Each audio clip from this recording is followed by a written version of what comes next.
Hey, what's up, rock stars? It's Rox with a little bit of talk about what's at the top of the blogs, so let's get to it.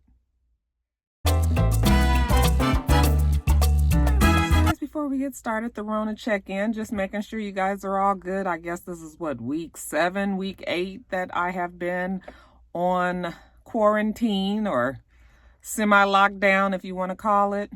Man, I am missing my old life. I'm just itching to get dressed and go have a drink or go sit in a restaurant or go get my beauty treatments or go hang out with my girlfriends or walk casually through the mall, do a little shopping.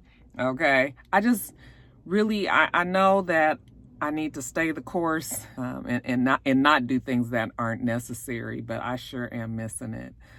I'm so tired of wearing sweats and jeans and tennis shoes, and that is so not me. I look at my heels and I'm just yearning to wear them somewhere. I already got my go back to work outfit shot. I already got it picked out. It's ready. It's just waiting.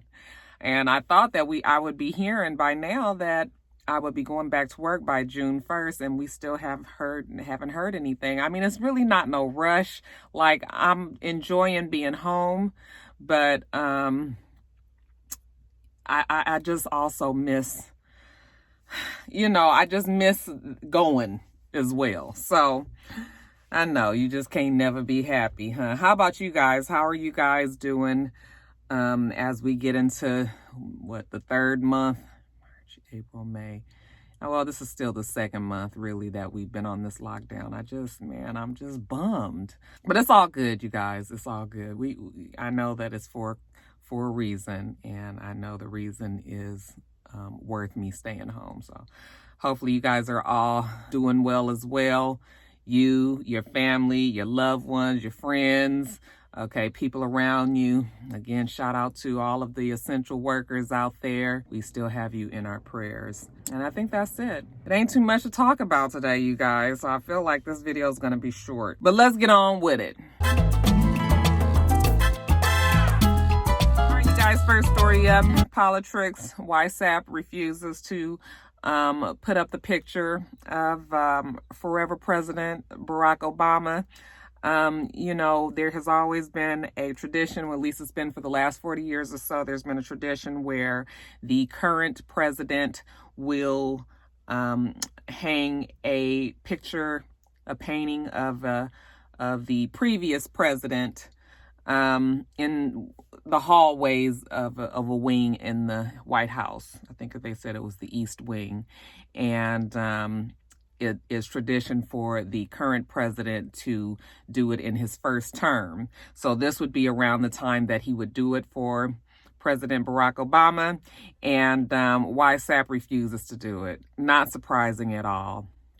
We're going to get that motherfucking painting up there, though. Even if YSAP decides not to put it up, hopefully when he loses in November, that Biden will do the honors and put the damn picture up. I tell you, YSAP is so annoying. He's just so stupid. I don't even know what else to say. Like, he's just stupid, you guys. His talk right now is him taking the malaria drug, just all day I've been saying it, and now I can't. Hydroxychloroquine. And like I said, that is the anti-malaria drug. Evidently, that drug is also used widely in the lupus community. Not quite sure what the effects this drug has, and how it helps the lupus patient or those who have malaria. However, they have said plenty of times, many notable doctors have said that this drug is not to be taken for COVID-19, that it is not a preventative measure for COVID-19, that in fact it can cause problems with your heart. It can cause a very erratic heartbeat to the point where you can have a heart attack and die. So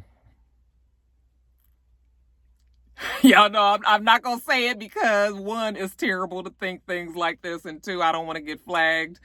But you guys, I'm sure you guys know what I'm saying or thinking, but, I'm just like, First of all, do I believe that he's even taken the drug? I do not. Okay. I did not do any research on this, but I have heard people say that the makers of the drug were big donators to Trump's campaign when he was running in 2016. I don't know for a fact if that's true or not, but I could believe it if it were, if we throw that idea out there, I definitely could believe it. Who takes a drug that has many risks? And he's just so nonchalant. Oh yeah, it's fine. I feel perfectly fine. And nigga, you ain't taking that damn drug to begin with. I wish there was a way that we could just like pull his blood and test to see if the drug is even in his system. I mean, I'm sure there's no way. We can't even get the fucking tax records. Ain't no way we getting blood from old boy. But I can't even go any further on YSAP. We did finally see YSA VP. He had gone missing for a couple of days. And everybody was concerned that he may have possibly even had the virus because his valet, ended up having coronavirus. Some people that work very closely with YSAVP and YSAP,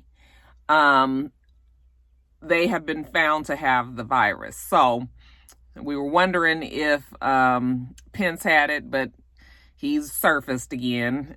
He's looking pretty good. So I don't know if that, means that he had it or not. He did say that his doctor did not advise him to take that shit. I know his doctor was like, don't you dare. I bet you Pence was like, anybody taking this bullshit? I don't know how Pence does it.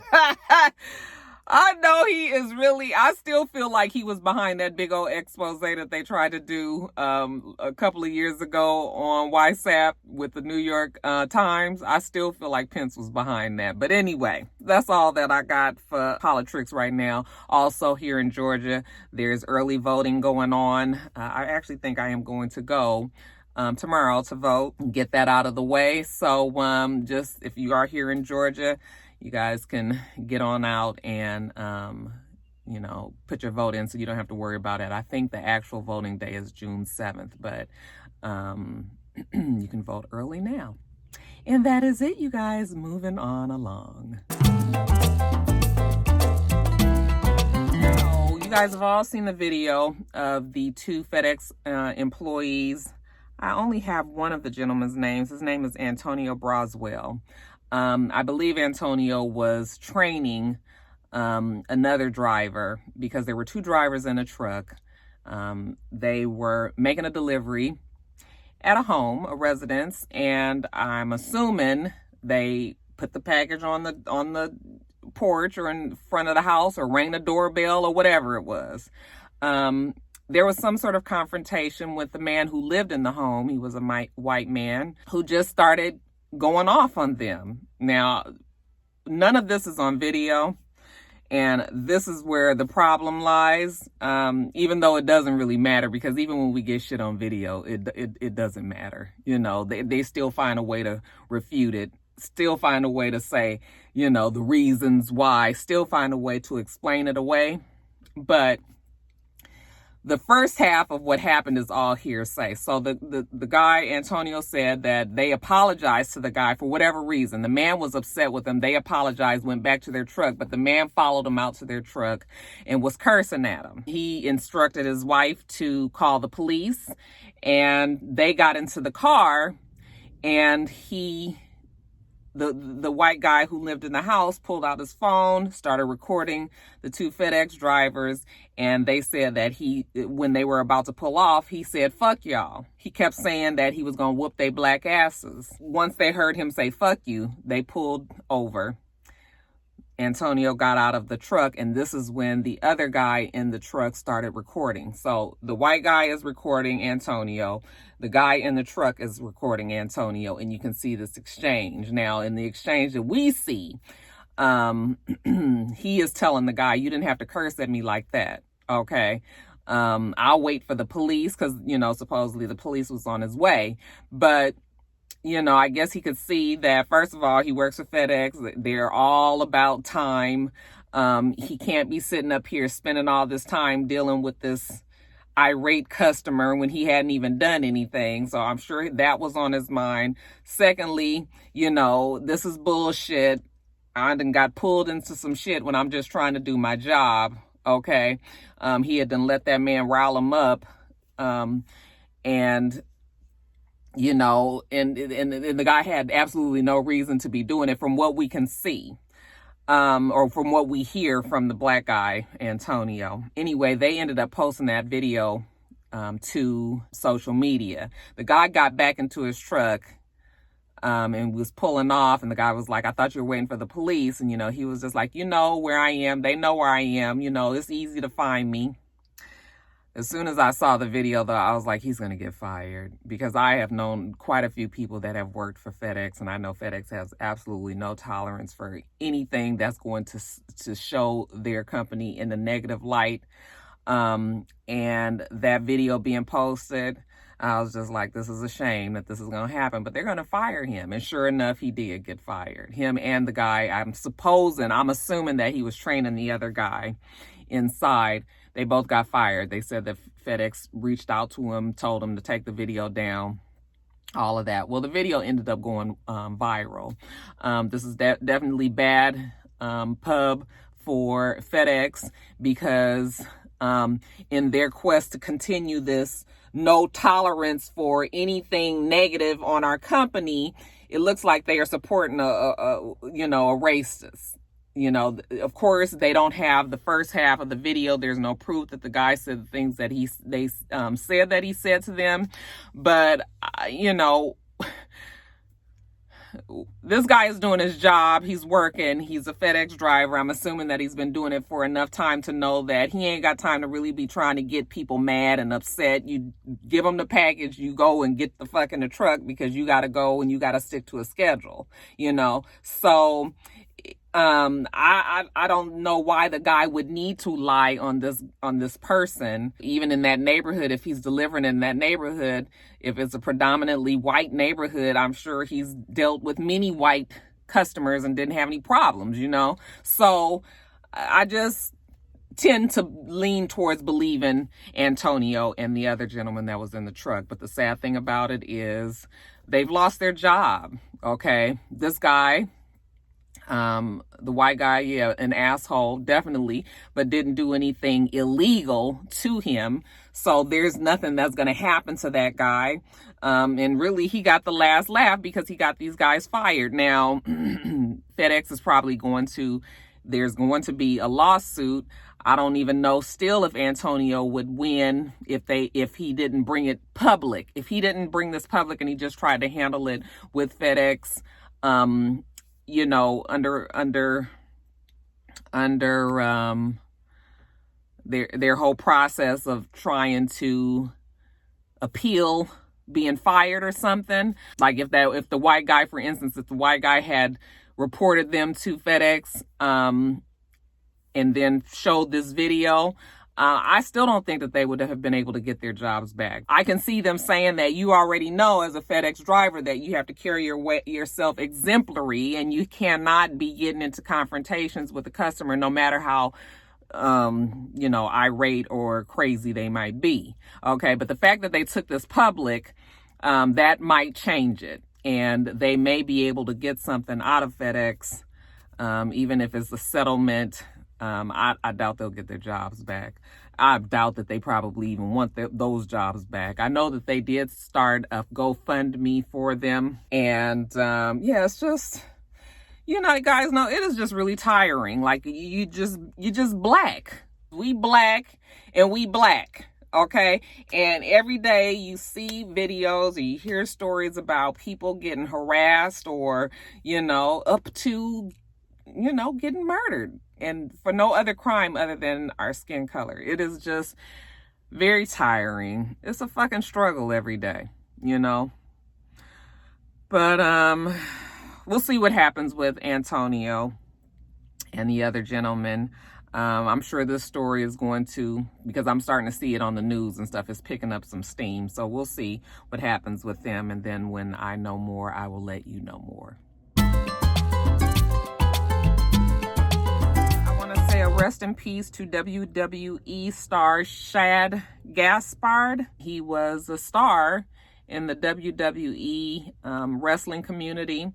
They say that he had retired in 2010. He went on to try to pursue like an acting career, but him and his son, 10 years old, went to the beach, Marina Del Rey, in California. You guys know that the beaches just opened up because of the quarantine and the lockdown, the stay-at-home order.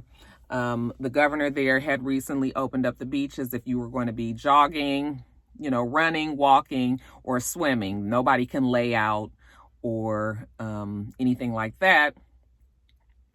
Shad and his son went to the beach to go swimming, which is like interesting because Marina Del Rey, like it normally doesn't even have high tide, like big tides. But, growing up in Los Angeles and going to the beach a lot, I think many of us who have been to the beach and been out in the water have felt the tide the way that it can just really suck you away. I mean, I know that I have, and I know many of my friends who have been, out there wading in the water, maybe up to our chest, and then feel like, we're getting sucked away. I mean, there's been some close calls. Of course, nobody, I don't know anybody that's drowned. But once that water gets to pulling at you like that, it's hard to get back. That's why, you see a lot of parents are saying don't go out too far, because once you get too far away, you can't fight against that tide. No matter how strong of a swimmer you are, sometimes it sweeps you out. So he and his son were out there. They got swept out to sea. The lifeguard did notice it, rushed out there. They actually said they had been rescuing quite a few people because the water was pulling people out a lot that day. But they said when it happened to Shad and his son, the lifeguard rushed out there to get them, was able to get the son first, went back to get Shad. They said the water had crashed over him, and once the water crashed over him, the wave, they never saw him again. Wasn't able to figure out where he was. Of course, they put out a missing persons, but they knew that he was in the water pretty much. And sure enough, that was on Sunday. 3 days later, his body washed up on Venice Beach. A passerby noticed the body on the shore and called the police. And yeah, it was his body. So I'm not familiar with the WWE. I don't watch it. I don't know who this gentleman was, but from, like I said, from all accounts, everybody said he was a really good guy, that this was a big blow to the community. I'm just so sorry. It's sad. He's got a young son. They said the son was inconsolable once he realized that they weren't able to get his father. And now he's fatherless. His father has passed. So very, very sad. He leaves behind his wife. She's a fitness model. She's a certified trainer. She's a nutritionist. Her name is Celiana Gaspard, and their 10-year-old son. I'm sorry, I did not get his name. Okay, but rest in peace to Shad Gaspard. Guys, and then in white folks news, real fast, they say that Lori Loughlin and her husband, Massimo Giannulli, they will plead guilty today to conspiracy to commit mail fraud and wire fraud. Massimo will also have the charge of honest services wire and mail fraud. I don't know what that means. My rock star lawyers out there, the real ones, y'all go on and let me know exactly what honest services wire and mail fraud means. Anyway, this is in the college admission scam that they were a part of. You guys remember that whole case blew the lid off last year when many celebrities were found spending money trying to get their children into colleges and universities where they didn't have either the grades or the test scores to gain entrance anyway. Okay, remember Felicity Huffman was also a part of this scam.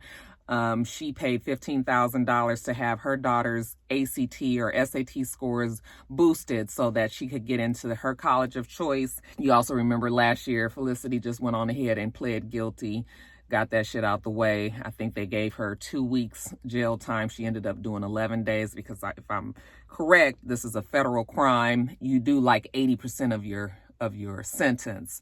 So she did 11 days, got that out of the way, and moved on with her life. But in this case, it was a little different. Lori and her husband paid $500,000 for their two daughters to gain entrance to USC, University of Southern California. It's a private university, very prestigious in LA.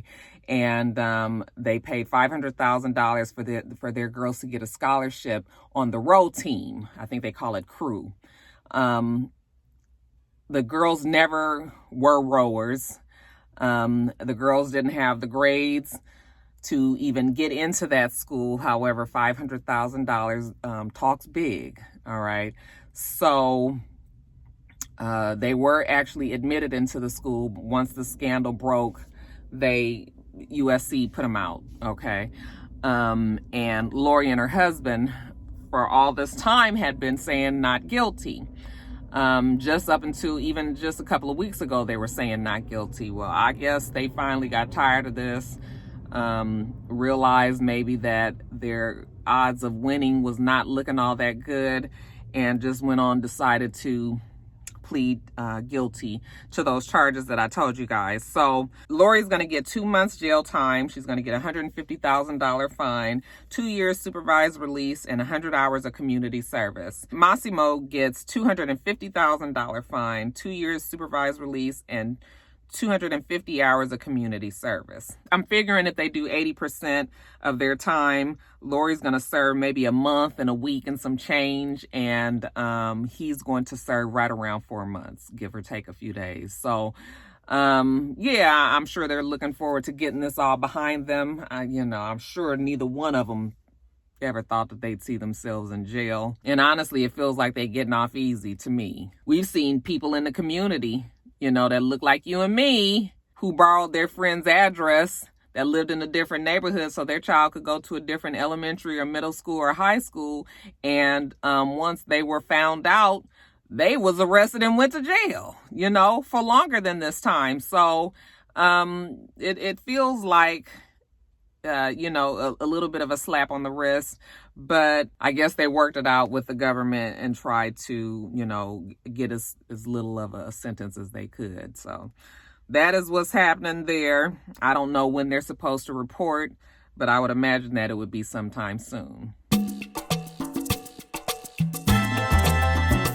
Guys, I didn't even do much research on this story. Let me see if I can look it up. A few people asked me to talk about Jay-Z's daughter. Evidently, there has been a girl who is 28 years old. She goes by the name of Jay-Z First Daughter on Instagram. Her name is Letitia, I believe.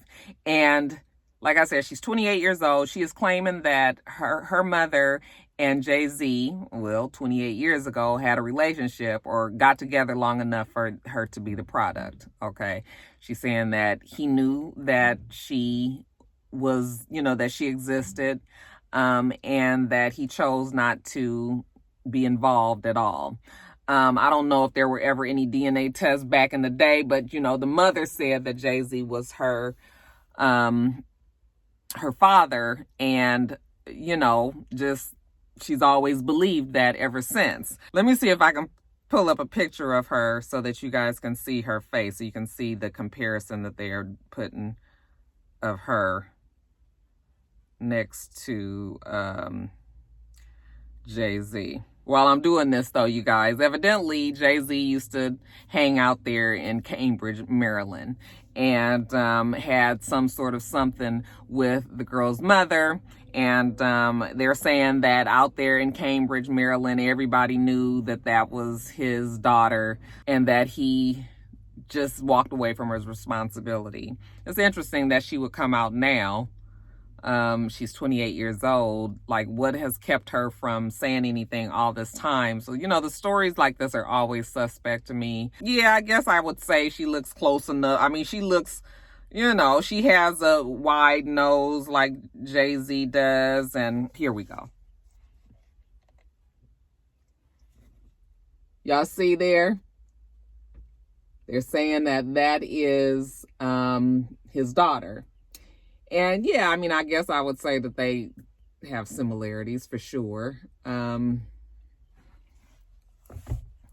I mean, I guess I wouldn't be shocked. It's not, you know, Jay-Z wouldn't be the first person to have a long lost daughter somewhere that he wasn't involved in their life. You know, that happens with men and their kids all the time. So I'm not saying that it's impossible and, you know, that Jay-Z, because, you know, who he is today, you know, he wouldn't be involved in something like this. But, you know, until we get some for real DNA, I know that she's done a DNA test, and it's been a roundabout way of her getting her DNA and matching it up with somebody in Sean Carter's family, you know, somebody else that had done a DNA test. I mean, it did like an ancestors report or something like that. And somewhere twice removed, you know, 6 degrees of separation, some which kind of way she's made it, you know, figured it out that she could possibly be related to the Carter family, and so that's how she's done it. She definitely hasn't had any direct DNA blood tests with Jay-Z. So as of now, it's just hearsay. I doubt that Jay-Z is going to respond to this at all, unless it goes to a high court, you know, court that orders him to do it. I don't see this story going anywhere. And I don't know if they can make him take a test on somebody that's damn near 30 years old. You know, it wouldn't be any child support involved. It wouldn't be any reason for her to even be doing this. You know, she's not a minor. So, you know, he can just ignore it.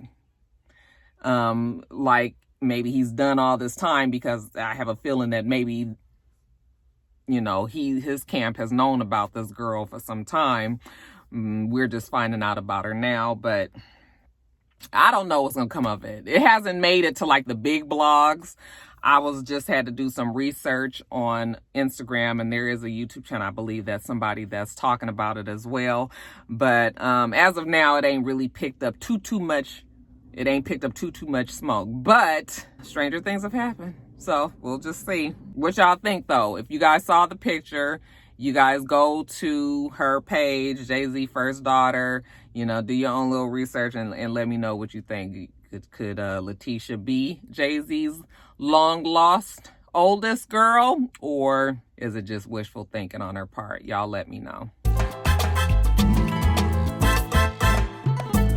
Battle this past weekend was with Nelly and Ludacris. I enjoyed it immensely, danced my ass off in my kitchen, just enjoyed myself thoroughly. You know, both Ludacris and Nelly have some for real surefire, like, good songs, but of course Ludacris just like I knew was gonna happen. If you just went by his songs, if you just went by his features, I mean, it didn't even matter. He was gonna blow Nelly out the water, which he did, but it was fine.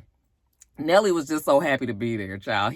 Nelly, I saw a tweet that said that Ludacris is your friend that likes to leave, you know, about if the club closed at 2, you know, he gonna leave at 1. Nelly is the one that like to stay till that shit closed down, the lights come up, okay, you can see everybody clearly.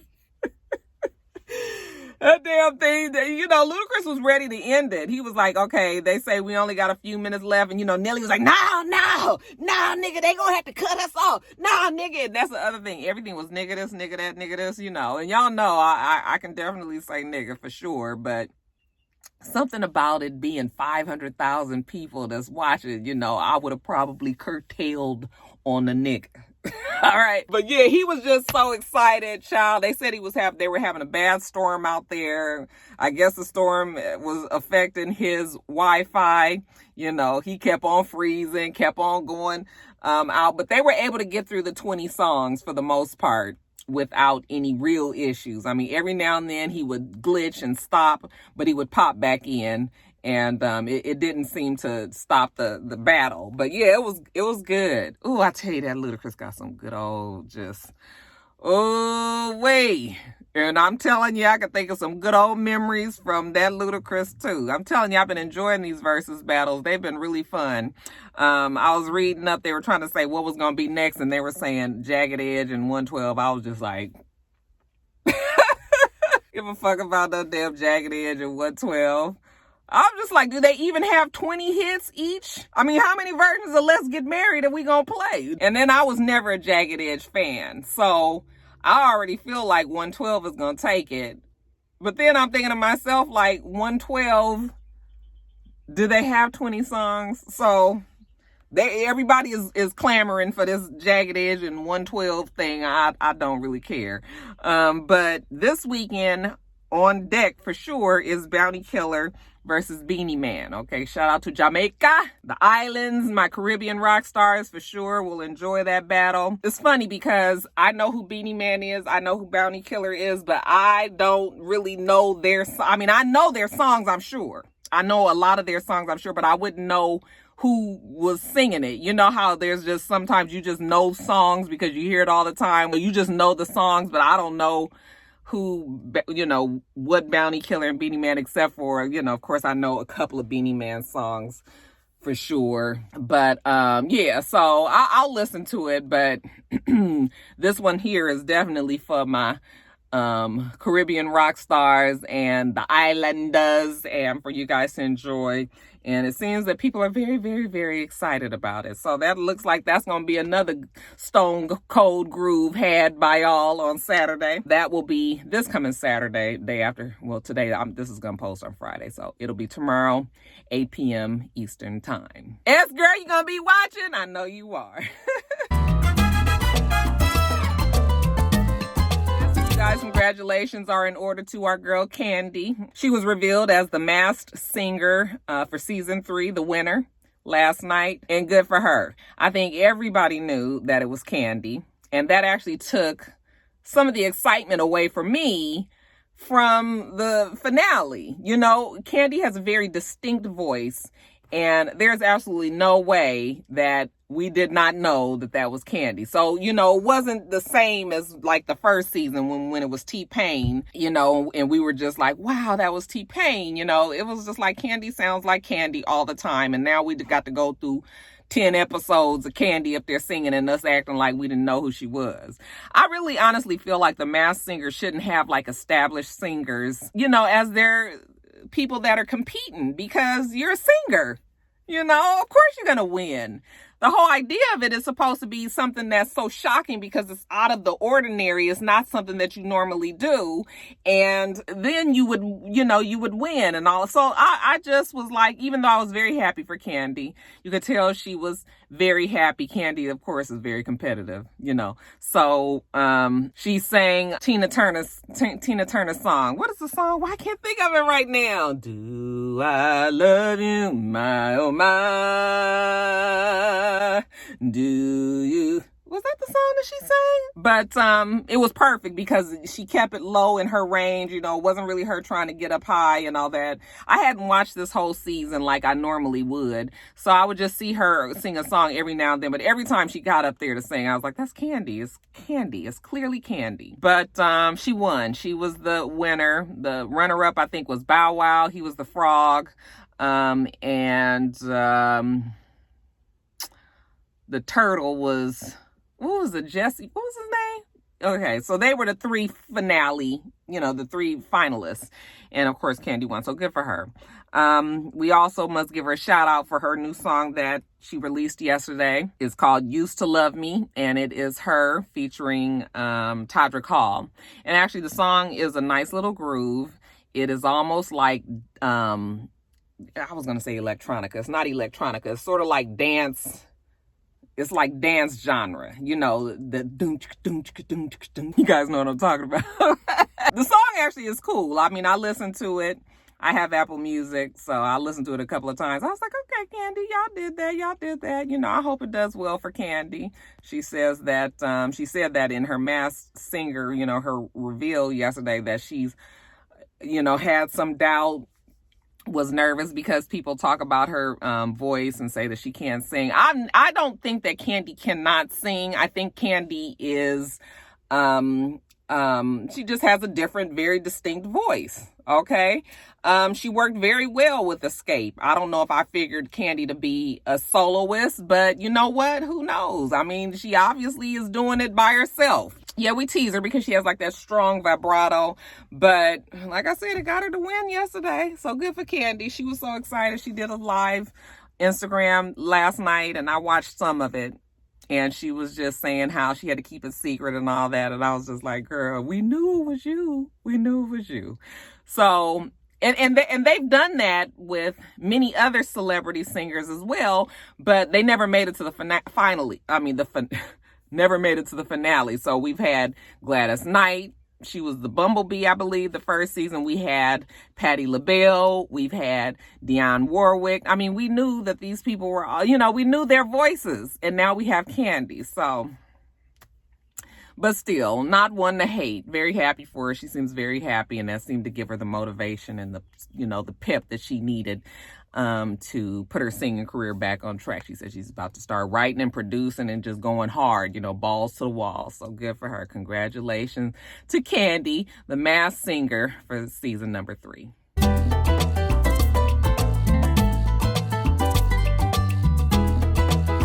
That is it. Let me get off of here. We do this every single week, so make sure that you rate, comment, and subscribe, and make sure you come back.